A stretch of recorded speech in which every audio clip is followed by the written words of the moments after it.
Hello everyone, we are now moving into the second module of our Econ-PhD Math Camp for the summer at Stony Brook University. Today we are going to talk about one variable calculus.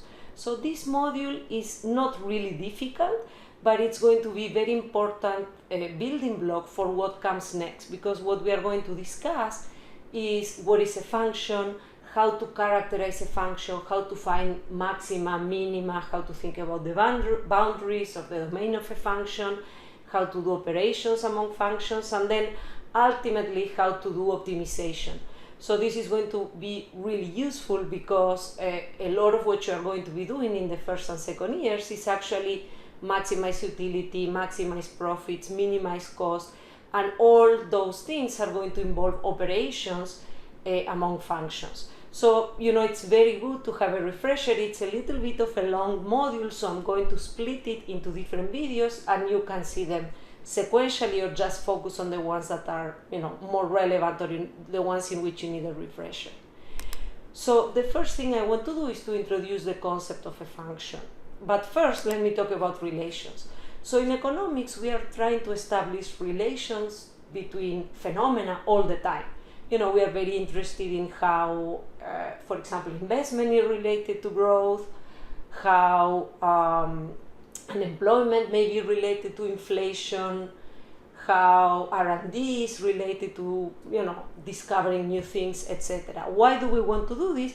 Well, either because we want to write theories about how variables are related to each other, or because we want to make predictions about what's going to happen. For example, if you are working at the Federal Reserve Bank, you may be interested in predicting if you increase the federal funds rate 25 basis points, what's going to happen? What's going to happen to expectations, to investment, to employment? Does money have a real effect? If you are thinking about a tax cut, like the ones that we've recently seen, you're interested in trying to predict what's going to happen with behavior, and for that you need a theory. Will people work more? Will people work less? Are they going to substitute away? Are you going to lose a lot of revenues? How do you make up for that, etc.? Now, all of these relations are mathematically represented in different ways. So what I have here is basically a graphical illustration, and what we are trying to do is to match elements in one set. Remember last time we talked about set theory. So we want to match elements in one set, which we are going to call the domain, to elements in a second set, which we are going to call the range or the image of the relation. So here you have three examples. In the first one, the domain has three elements in the set, 0, 1, and 2, and the range has another three elements, 0, 1, and 8. The arrows represent the relationship between elements in the domain and elements in the range. And here you have, different examples of relations. So more generally, a relation is a rule. It's a rule that tells you how these two elements are connected, or more said in a different way, the correspondence between one set of elements in the domain and another set of elements in the range. Sometimes we refer to it as image of the relation, etc. Now, one thing important about the relationship is that it does not necessarily need to be one-to-one. So, for example, the first relation, you have for each element in the domain, one element in the set. In the second relation, you have that sometimes for two different elements in the domain, you have associated, or you have a relation to only one element in the range. So this is an n-to-1 relationship. And in the final correspondence, there is one element in the domain to which you have two elements in the range. So this is a 1-to-n correspondence. And there's really no restriction when we are thinking about the relation.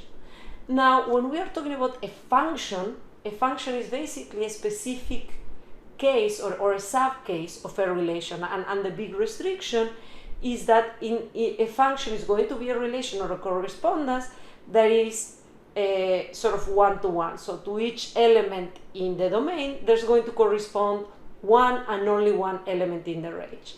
So for example, this is clearly a function,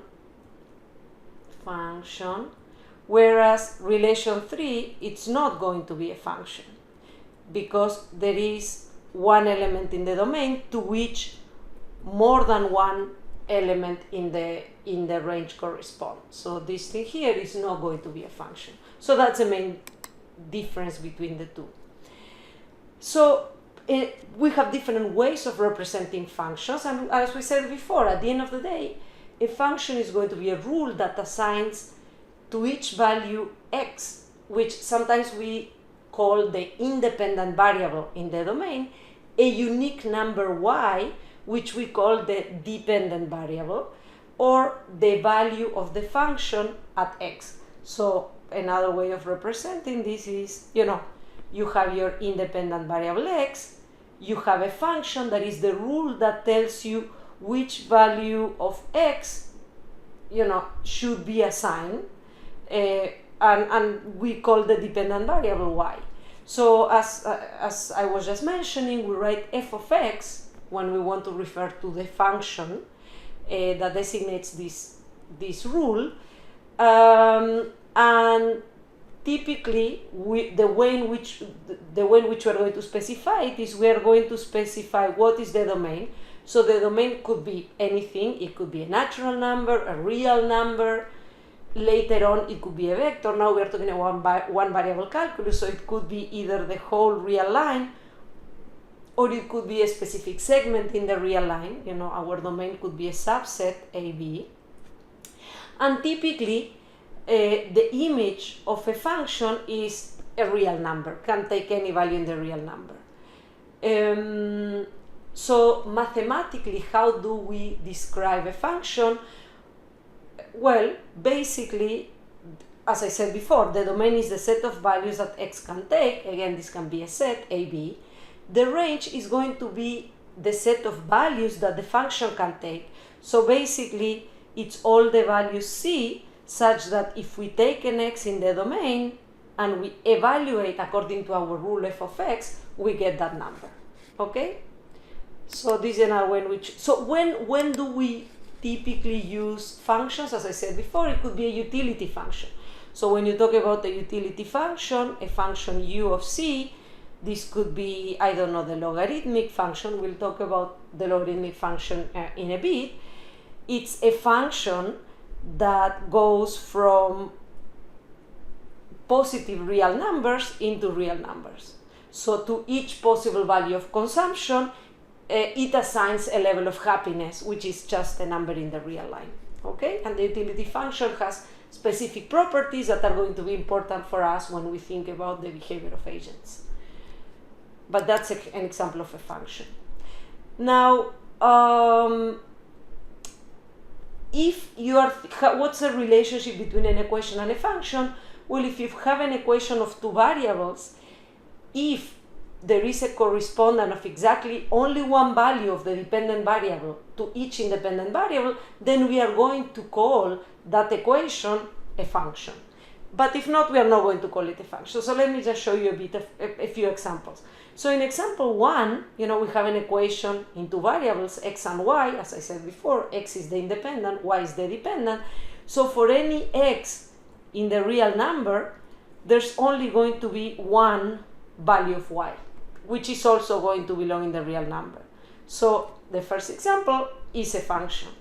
We can say the same thing about the second example. For any, if you evaluate this function at any x in the real number, you are going to get some value of y. Now, what about the third example? Well, the third example is a bit tricky because let's say that x is equal to 3. So in principle, what is y going to be? Well, y could be, so x is equal to 3 means that this equation is basically y squared equal 4, or that plus minus the square root of 4 is equal to I. So either 2 or minus 2 are going to satisfy this equation. But again, what's happening here? For one value in the domain, we have two values in the range. So the last example does not correspond to a function. It's an equation that relates x and y, but we are not going to call it a function. Okay, so another way in which we are going to represent functions is with plots. Practice this because you are going to use plots a lot. Sometimes you are trying to do a proof and you're going to use a plot. Sometimes you are trying to solve an exercise and it's faster to do a plot than to do the algebra, or it just helps you picture the example better, or sometimes the professor simply asks you to draw a supply curve, a demand curve, the demand for a specific good, etc. So what is the graph of a function? The graph of a function is basically a plot of all the combinations between dependent and independent variables in a Cartesian space such that y is equal to f of x. So how do you typically do this? Well, let's look at this example. F of x is x plus 1, and let's evaluate it at 0, 1, 2, minus 1, minus 2. So what is the function here? How would you plot this function? Well, let's evaluate. When x is equal to 0, y is going to be equal to 1. So this is a number in the range of the function. When x is equal to 1, y is going to be equal to 2. This is another number that belongs to a function. When x is equal to minus 1, y is equal to 0. So this is another number in the function. So we can basically, once we have 3 points and we realize that this is a linear function, we can just join the points by a straight line, and this is just the graph of our function. So it's basically evaluating f of x at different values of x. Sometimes, it's easy to see which shape a function is going to have. Sometimes it's a little bit trickier, but you can approximate it by evaluating it at enough points. So for example, here, this is just an Excel spreadsheet. Later on, you're going to use MATLAB or more complicated programs.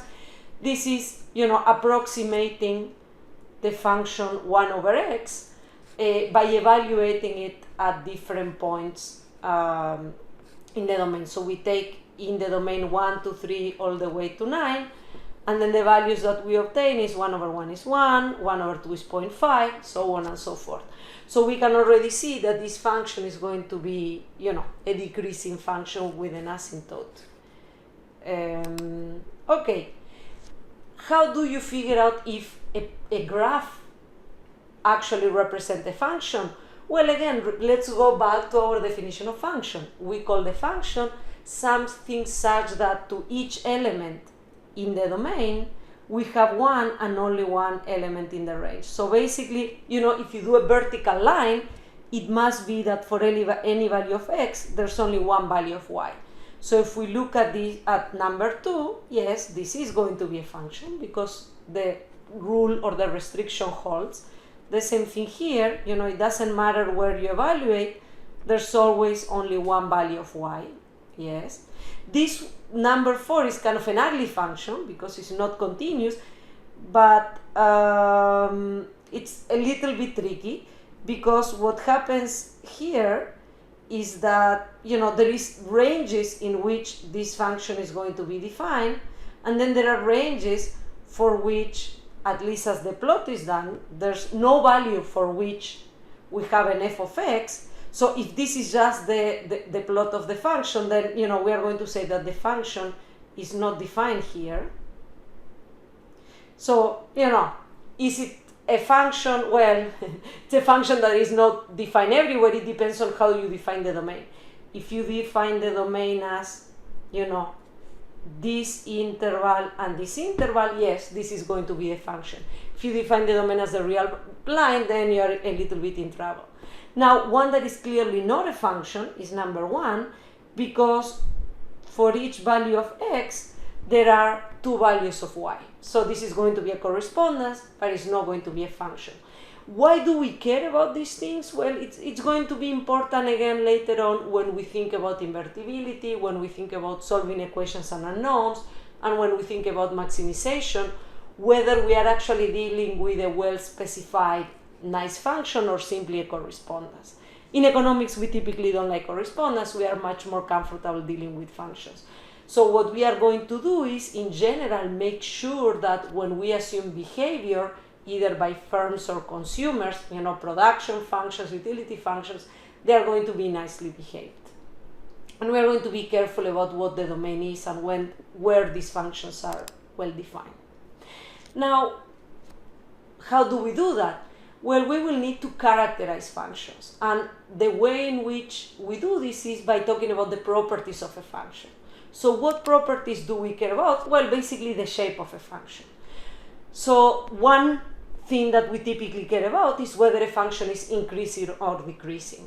So we say that the function is increasing if we take two values in the domain, x1 and x2, and let's say that x1 is larger than x2, and the function is such that when you evaluate them at x1 and x2, the value of the function at x1 is greater or equal than the value of a function at x2. It is going to be strictly increasing if the function is strictly bigger at x1 than it is at x2. So let me give you an example here before we move on. So let me take this function here, the red line. So let's now take two values, x1 and x2. So remember, our domain is x. This is just the whole real line. Our image is the value of y, and this is our function. So what do we see here? Let's say that our function y is equal to the number 2. So basically, this is the number 2, and it's a flat line. So x1 is bigger than x2, and in this particular example, f of x1, which is equal to 2, is equal to f of x2. So this function is increasing, but it is not strictly increasing, because we have the equality satisfied, but not the strict equality. So what is a strictly increasing function? Well, the example that we had before. So if this is x1 and this is x2, f of x1 is larger than f of x2, which is basically equal to 0. So f of x1 here is bigger than f of x2 for an x1 that is larger than x2. So we are in this case here. What is a decreasing function? Well, a decreasing function is simply the opposite. Okay? So if you have an x1 and an x2, f of x1 is going to be smaller than f of x2. Okay, some functions, and again, it's strictly decreasing if the inequality is strict.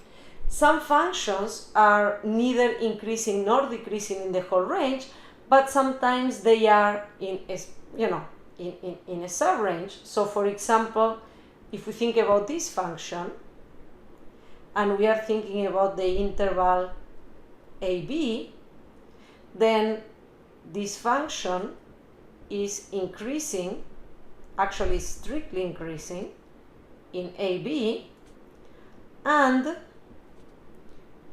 let's call this value C, so these are A, B, and C, and is strictly decreasing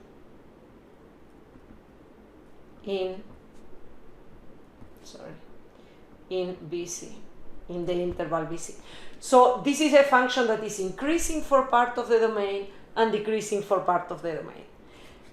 When a function is always increasing or always decreasing, we call it monotonic. So in the case of a linear function, linear functions are typically monotonic because they are always increasing for the whole domain or always decreasing. And it's strictly monotonic if it's strictly increasing for the whole domain or strictly decreasing in the whole domain. So this example here is non-monotonic because it's like the one I said before. It's increasing here, increasing in this range, but it's decreasing in this range. Okay? We are going to care about monotonic functions because typically there's a property we like when we think about preference, which is that more is better. So when we think about our utility function, we will typically impose that it's a monotonic, strictly increasing function or weakly increasing. because we will want to capture this property, okay? So that's one way in which we want to characterize a function. The other way in which could describe the shape of a function, or even give more information about the shape of a function, is talking about convexity and concavity. So what is a convex function? Well, when you saw your arithmetic class from high school, basically what they would have told you is that a convex function is like a ball up, a concave function is a ball down. Now, more strictly speaking, mathematically, the way in which we are going to describe convexity is like this. And strict convexity is a case in which these inequalities increase for any x1 and x2 in the domain and any number a that belongs to the interval 0 and 1. So let me do this through an example because it's going to be a little bit easier to see. So let's say that we have the function x squared, and let's take the number x1 to be 1, the number x2 to be -1, and a to be 0.5. So how does this function look like? Well, this is a quadratic function. We'll talk a little bit more about this function later on, but it's going to be a function that looks more or less like this. So at 0, the value of the function is 0. At -1 or 1, the value of the function is 1. At -2 or 2, the value of the function is 4, and so on. Okay? So if we take our x1 and x2, so what is the value of our function at x1? It's just 1. What is our value of function of at x2, which was -1? It's also 1. You know, we are talking about these 2 points here. So what is the convex combination, or the combination between f of x1 and f of x2? Is just 0.5 times 1 plus 0.5 times 1. This is equal to 1. Okay? Now, so this is a combination of the function evaluated at this point in time. At this point, at 2 points in the domain. Now, if we calculate ax1 plus 1, let me delete because this is not very clear, plus 1 minus ax2, this is just 0.5 times 1 minus 0.5 or plus 0.5 times -1, and this is simply 0. What is the value of the function at f of x1 plus 1 minus a of x2, or what is the value of function at 0? It's 0. So we have the property that if we take the function and we look at, and we do the convex combination between the point at which we evaluate, we have 1, whereas, which is kind of this case here, whereas if we evaluate the function at an intermediate point, we get the value of 0, which is smaller. So this a of f of x1 plus 1 minus a of f of x2 is going to be strictly larger than f of x1 plus 1 minus a of x2. When this happens, we say that the function is convex. Actually, in this case, it's strictly convex because the inequality holds strictly. Okay? If instead we were doing, do I have more space? If instead we were thinking about the function, and I'll leave you this as an exercise. Well, let me move on.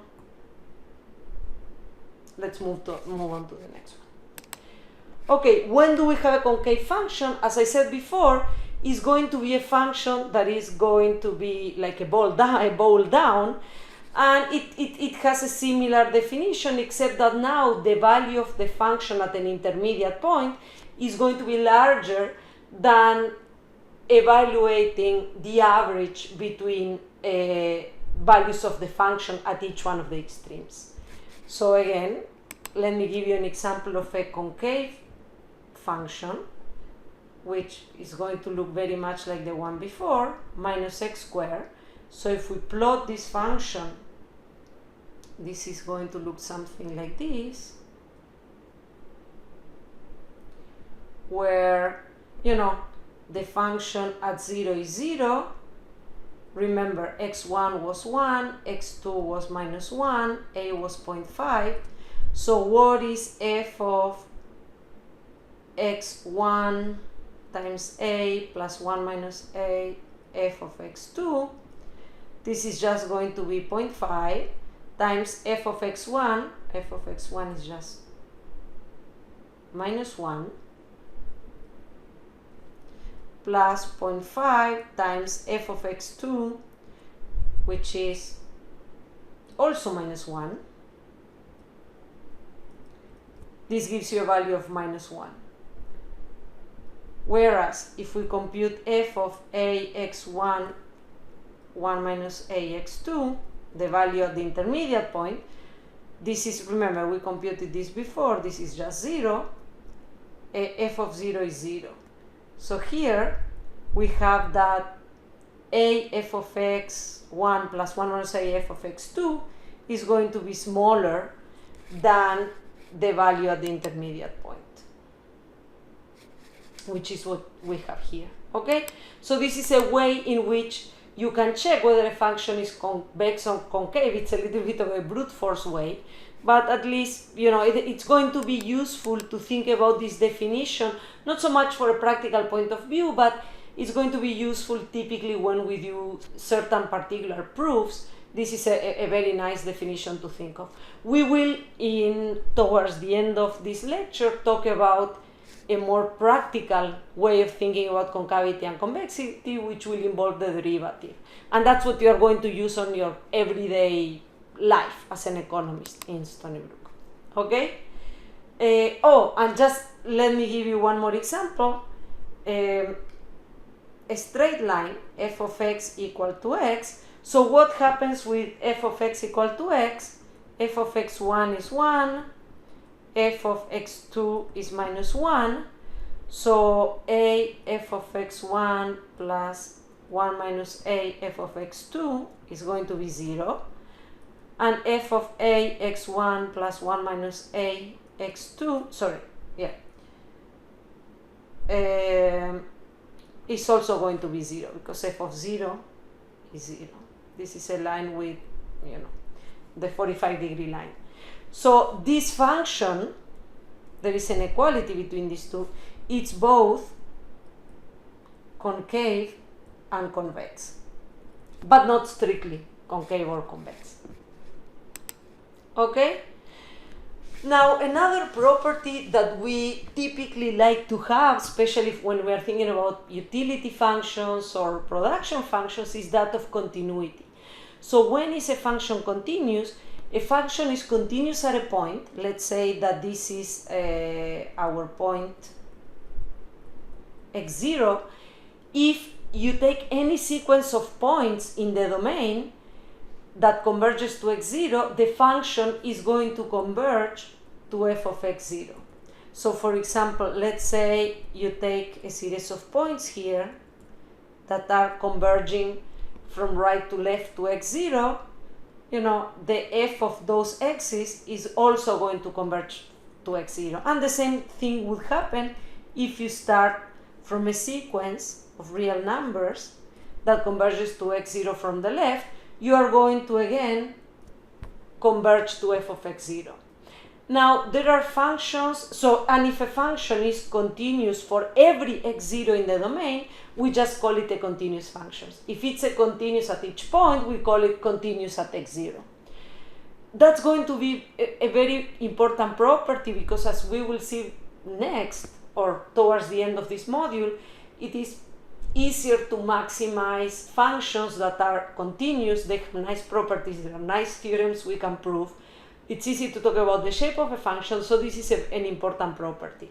We tend not to like discontinuous functions, even though they might appear in some economic problems. So you will see cases where functions have jump, and they have all sorts of complications. If you will have to simulate your model and put it in the computer, computers typically also don't like discontinuous functions. So this function here is continuous, but this one is not continuous. Why is that? Because if you start from the left, let's say we are looking at this point x0, if you start from the left, you are going to go to this point, but if you start from the right, you're not going to go to that point. So functions that have jumps are going to be functions that are discontinuous. How do we represent a discontinuous function? Well, we are typically going to, say where the f of x0 is going to be evaluated with a solid dot, whereas the endpoint at the discontinuity is going to be an open point. So what's the problem here? That if you go from right to left, this sequence of points that converges to x0, the f of x does not converge to f of x0. It converges to this point, and this point is not f of x0, because f of x0 is this point over here. Okay, so that's going to be a way of checking continuity. Graphically, it's typically easy to see. Finally, another thing that we typically care about is whether a function is injective or one-to-one or not. So when is a function injective? It is injective when if the function is constant at two different values, if f of x1 is equal to x2, implies that x1 is actually equal to x2. So for example, let's think of f of x as being x plus 1, then what do we have here? If we take any two, if we see that the function at x1 is equal to the function at x2, let's evaluate it. x2 plus 1, we know that these guys disappear, and we do get that x1 is actually equal to x2. So this is a one-to-one function. Now there are functions that are not one-to-one. For example, f of x being x squared. We talked about this function before. So if we have f at 1 is equal to 1, which is also equal to f at minus 1. We did this in the previous plot. However, so if this is our x1 and this is our x2, x1 is not going to be equal to x2 in this case. So x squared is not an injective function. Now, there is a nice proposition that we can prove, which says that if we take a function from a particular domain D to the real line, and that function is continuous, then the function f is going to be injective if and only if it's monotonic. So the example here, it's clearly a monotonic function, it's always increasing. The function here, we did it before, is a non-monotonic function. So graphically you can already see why this happens, because when the function is not monotonic, it could be that the function takes the same value for two different x's on the domain. So f of x is the same for two x's that are not necessarily the same. Why do we care about this property? Because functions that are one-to-one are going to be invertible. And we like functions that are invertible because we can solve equations and unknowns, we can invert it, we can find the inverse of the function. So what is the inverse of the function? Let's take a function f that goes from D to R and a function g that may start from a different domain, if to R, to a real number. G is defined as the inverse of f if every time we evaluate g at f of x, we get back x for every x in the domain. And every time we evaluate f at g of y, we get y for every y in the domain of g. A function is going to be invertible if there exists an inverse of the function f. So how do you find the inverse? Well, let's look at this example. So f of x is 3x cubed plus 4. What is the inverse of x? Well, basically what you are going to be doing is solving for y as a function of x. If you can do it, then it's invertible. If you cannot do it, then it's not invertible. That's like a brute force method. So what is the inverse of f? What is our g function? Well, y, we said, is 3x cubed plus 4. So we can subtract 4 in both sides. That's going to kill this 4. We can, minus 4 plus, there we go. Now we have, let me write it here, I have a bit more space, minus 4 plus y is equal to 3x cubed. You can divide both sides by 3. This is a valid operation. And then you can apply one of these power rules. We talked a little bit, or at least you have it in the notes of the previous class. So what is our g function? It's basically x is y minus 4 over 3 all to the power of 1/3. So we have found the inverse of a function. Why? Because if we now take this g and evaluate y at f of x, we are going to get back x. And I'll leave you that as a homework. Now, this is a case in which our function does have an inverse and it is invertible. The second example, it's a case in which the function is not invertible. Remember, x squared is not it's a function that is not injective. If it's not injective, it's not going to have an inverse. And we are not going to be able to define the inverse of this function. Why? Because to each, well, it's not invertible. So again, the useful proposition here is that f is going to be invertible if and only if it's a one-to-one function. Okay? The last property I want to talk about is whether a function has a maximum or a minimum. Here I'm just going to talk about the definition. Later on, we are going to make use of derivatives in order to talk about maxima and minima in a function. So a function is going to have a global minimum so what is the global minimum of a function? It's a point in the domain such that when we evaluate the function at that point, the function takes its lowest value. So x star is going to be a minimum if when we evaluate the function at any other point, it's bigger than the function is at point x star. It is called a strict global minimum if the relation holds with inequality.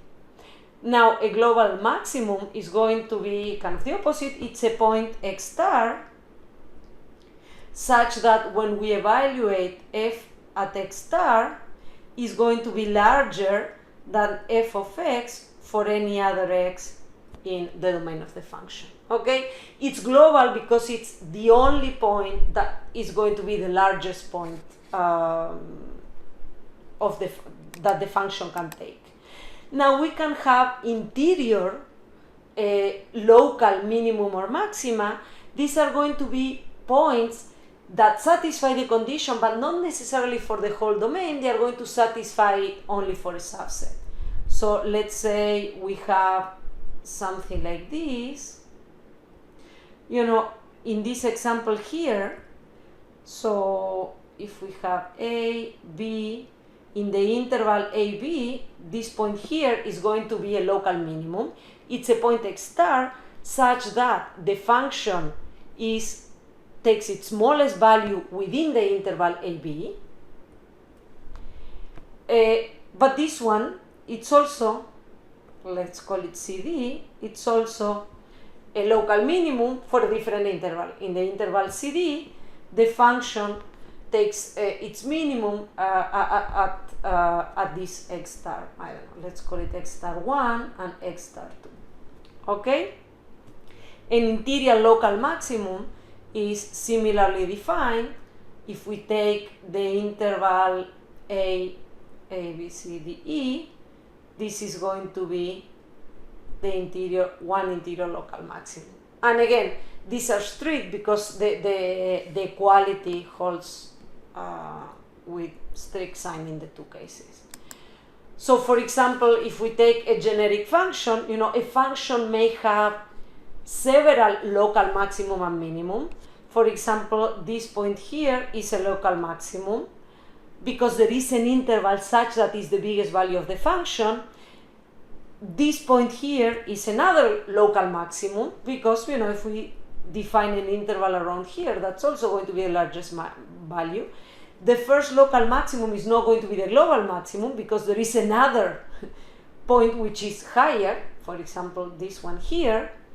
And then this function has two local minimum. This is also a local minimum, which happens to also be the global minimum because it is going to be larger than any other value of the function in the domain D.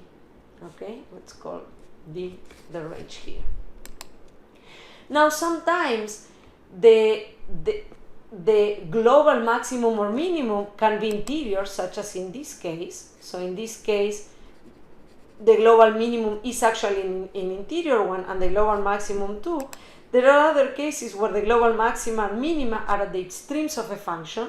So let's say that the domain here is the closed set AB defined in the graph.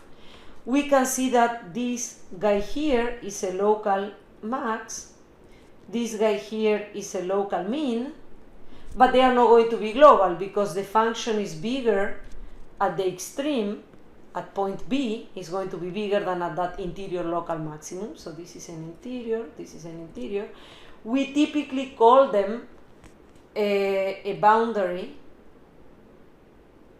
local max because it's a local max that happens at one of the extremes. And we call this value here a boundary local mean because again it's the smallest value of the function and it happens at one of the bounds. Now, when do we care about boundary local maxima and minima? Well, typically these are going to be important. Well, they are going to be only relevant when we talk about closed sets, but they are going to be important when we talk about specific cases of maximization subject to constraints, because there are going to be cases in which you are going to be asked to maximize profit, but such that the level of production can be between 0 and 7 because there is some capacity constraint. So it could be that your maxima is interior or it is producing either 0 or 7, which are the extremes of your bound. So here it looks a little bit abstract. Once we move along, you're going to see examples in which it's going to be a little bit more natural to think about this global maximum and minimum. And towards the end of the class, it's going to be relevant because we are going to talk about maximization. So let me take a break here, and we are going to talk next about functions that we typically use as economists.